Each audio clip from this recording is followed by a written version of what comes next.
Price the lord, hallelujah. പ്രിയ സഹോദരങ്ങളെ, December 15 നമ്മൾ നോമ്പ് ആരംഭിച്ച് 15ാമത്തെ ദിവസമാണ്.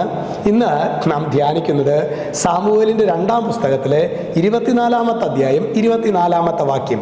അവിടെ ദാവീദ് അരവനായോട് പറയുന്ന വചനങ്ങൾ ഇങ്ങനെയാണ്, വാക്കുകൾ ഇങ്ങനെയാണ്: ഇല്ല, വിലയ്ക്ക് മാത്രമേ ഞാനിത് വാങ്ങൂ, എനിക്കൊരു ചെലവുമില്ലാത്ത ദഹനബലി എൻ്റെ ദൈവമായ കർത്താവിന് ഞാൻ അർപ്പിക്കുകയില്ല. അതായത് ദാവീദ് ഒരു തെറ്റ് ചെയ്യുന്നതായിട്ട് നമുക്കറിയാം. ദൈവവചനത്തിന് എതിരായിട്ട്, ദൈവകൽപ്പനയ്ക്ക് എതിരായിട്ട് പ്രവർത്തിക്കുന്നു.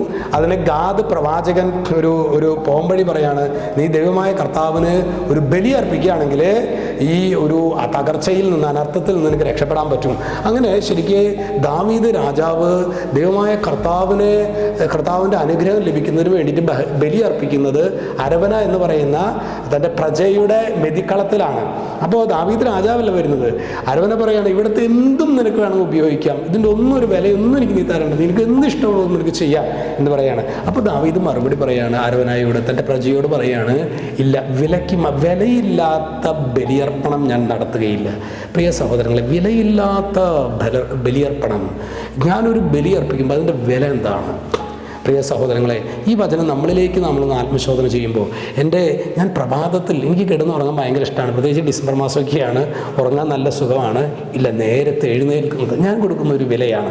ഞാൻ നടന്നു പോകുന്നത് ഞാൻ കൊടുക്കുന്ന ഒരു വിലയാണ്. അല്ലെങ്കിൽ ഞാനൊരു കാറെടുത്ത് എൻ്റെ സമീപവാസികളെ എല്ലാം കാറിൽ കയറ്റി കൊണ്ടുവരുന്നത് അത് ഞാനൊരു വില കൊടുക്കുന്നതാണ്. അങ്ങനെ പ്രിയ സഹോദരങ്ങളെ, കർത്താവിൻ്റെ ബലിയർപ്പണത്തിന് വില കൊടുത്ത് നമ്മൾ എത്രമാത്രം ഞാൻ ഈശോയ്ക്ക് വില കൊടുക്കുന്നുണ്ടോ, ഒരു ബലിക്ക് വില കൊടുക്കുന്നുണ്ടോ, അത്രമാത്രം ദൈവസന്നിധിയിൽ നമ്മുടെ ബലി സ്വീകാര്യമാകും. ഇത്തരത്തിലുള്ളൊരു അഭിഷേകം, കർത്താവെ, വില കൊടുത്ത് ബലി അർപ്പിക്കാനായിട്ടുള്ളൊരു കൃപ ഞങ്ങൾക്കും നൽകണമേ എന്ന് നമുക്ക് പ്രാർത്ഥിക്കാം. ഈശോ നമ്മെല്ലാവരെയും സമൃദ്ധമായിട്ട് അനുഗ്രഹിക്കട്ടെ. രക്ഷിതാവായ യേശുക്രിസ്തുവിൻ്റെ നാമത്തിൽ ആശീർവദിക്കുന്നു, ഇപ്പോഴും എപ്പോഴും എന്നേക്കും. ആമേൻ.